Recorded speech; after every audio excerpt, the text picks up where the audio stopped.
On the day of the attack, it was Chol HaMoed Pesach. We were driving up north for a family vacation. I was in the car with Maia, Rina and Mami. And the second car was Daddy, Tali and Yehuda. They drove past my Beit Yele to drop me off. So when I got out the car, I remember really taking my time because I didn't want to be there for Shabbat.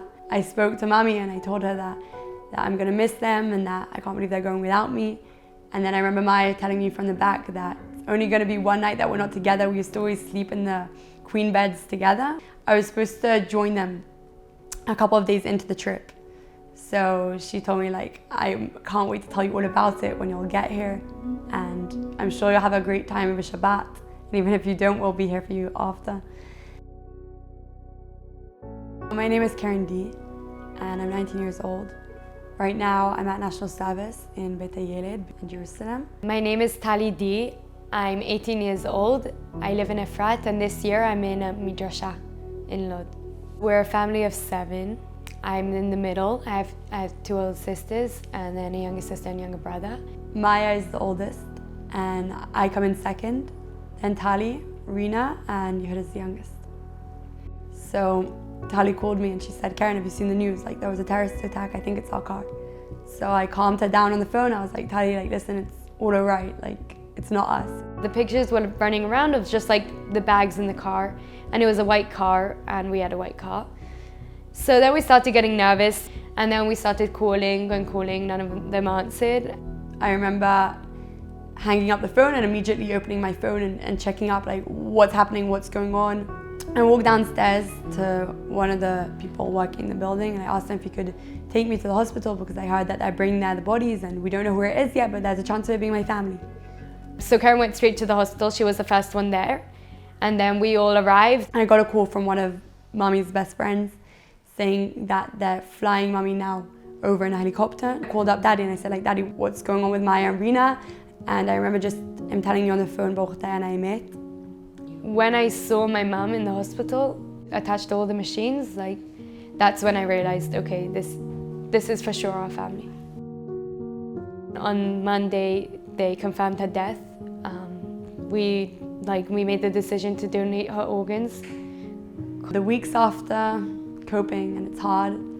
Lots of things in the family changing, lots of new things to get used to. If it was Shabbat meals, that suddenly we're 4 instead of 7, and there are 3 empty spaces at the table, or if it was family trips where there would be so much noise and music in the car and loud songs, and now it's just the 4 of us together. It's kind of like adapting to a new life.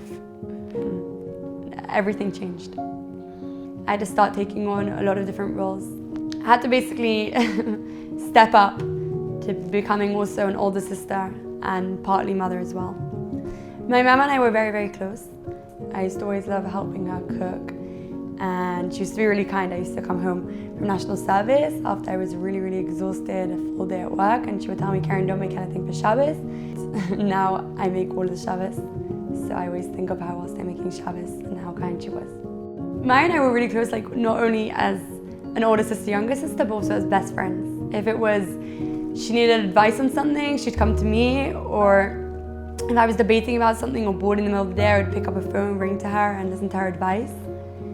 It's hard that she's gone. Suddenly you want to pick up the phone and you don't have anyone to call, no one is going to answer on the other side.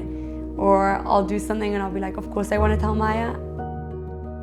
After the tragedy, so Maia's room was always kept closed, and for my dad it was very hard to walk by the closed room, which was all filled with hard and sad memories. So we decided together that I'll move into her room. I wanted to keep her living inside her room, at the same time make it feel like my own. So I changed the room up a little to make it aesthetic, but still in a way that we both love. Like, on the one hand, putting in things that I love, lots of plants and traveling and different pictures that really show my personality. But then on the other hand, keeping it the way that she'd like it, aesthetic and neat. And Rina was my younger sister, and I think in the same way that I looked up to Maia, she looked up to me. She was really, really clever, and I felt like I could always have like a honest conversation with her because she always had like a different way of looking at things. And we shared a room together, so that also like created a really strong bond, just like sharing our like space Keren was ready to clear out the room when I wasn't even ready to touch their things. I think from the beginning, she had the ability to process the hard things. She was also ready to talk about it much earlier than I was and to write things down. We experience it really differently, and that's something that's affected our relationship. After the tragedy, I started noticing that a lot of big things in my life that I felt like were very, very important suddenly became a lot less important. And a huge thing for me at work was to carry on. I work with the teenage boys. Videography is a place that they send kids to when their parents can't bring them up at home, or their background isn't such a place for them to feel safe in. And I help them throughout the daily struggles or their daily life, kind of like an older sister. I love it and I feel like it's meaningful and it gives me meaning. It's really given me something to put my heart into. I feel like when I'm there, I'm 100% with them. I'm in their story, in their life, and it takes my mind off other things. Sports has taken like a big place in my life and it's helped me throughout the whole process. I feel like when I'm running or swimming and I'm not thinking about things that I don't want to be thinking about. In the beginning, the best thing I could have done for myself was just avoid it. I would make up stories in my head pretending that they're still alive. I would tell myself, I'm not home right now, but when I get home, they're gonna be home. And like if they're not home, so they're just out, like Maia's in her shirulumi and Rina's at school and Mummy's like in her work. It was too much for me to actually like understand and believe that this is what my new family looks like. Maia and I went to the same school. She went to Midrasha in Lod, and that's like where I got the like inspiration to go as well. She would always like show me what to do next because I would copy everything she does. Everything surrounding me, everything I believed in before the attack just shattered in front of my eyes, and in order to like build up my faith again, build up my trust in Hashem and people surrounding me, I think it really helped going to Midrasha and like learning it through like the Torah's eyes, through Judaism. After the attack, I had so many questions. What if we would have left 10 minutes later? What if we were in a different car? Like so many questions ran through my mind. And I had a lot of anger towards Hashem. Mainly, I felt a mistake had been happened. We know that Hashem is like a perfect and he always has a plan. And I felt like something went wrong with this plan because this was not meant to happen to my family. And I had so many questions and I was angry. And something I learned in Midrasha is that there's a place for anger towards Hashem. There's a place to ask questions. And it just shows that you have a strong relationship and a stronger bond that you can also speak to Hashem in that way. Also having like such a great group of girls surrounding me, I feel like I always have someone to talk to if I need to. So just having that, knowing what I'm waking up to in the morning has like really helped me just feel more accomplished and actually get out of bed when I know that there's something that I have to do. It's complicated to understand where we are now and to think about where we were before. I feel like the dynamic between us has changed slightly, but we're still very, very close. I think that it's really important for both of us, our relationship, and something that we continue to work on.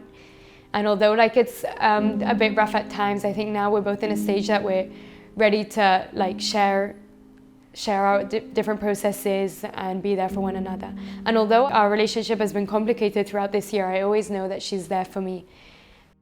It's hard for me to imagine myself in a few years, but if I was thinking of where I'd be, then I hope in a better place. I want to try and make a balance between being home for my family and spending time with them, and also traveling and achieving things and goals that I want to do in my life.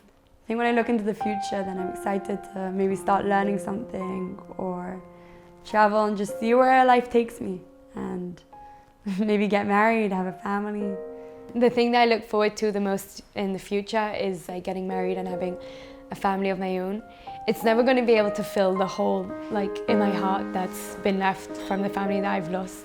But I feel in some way like that's my way of like rebuilding and showing all our enemies that like no matter what you do, like we're still always going to continue to live and like cherish life.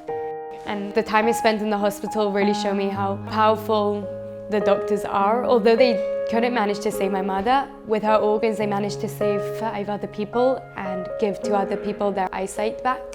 And I just hope that one day I could be a doctor and hopefully just save lives so other people don't have to go through what I've been through.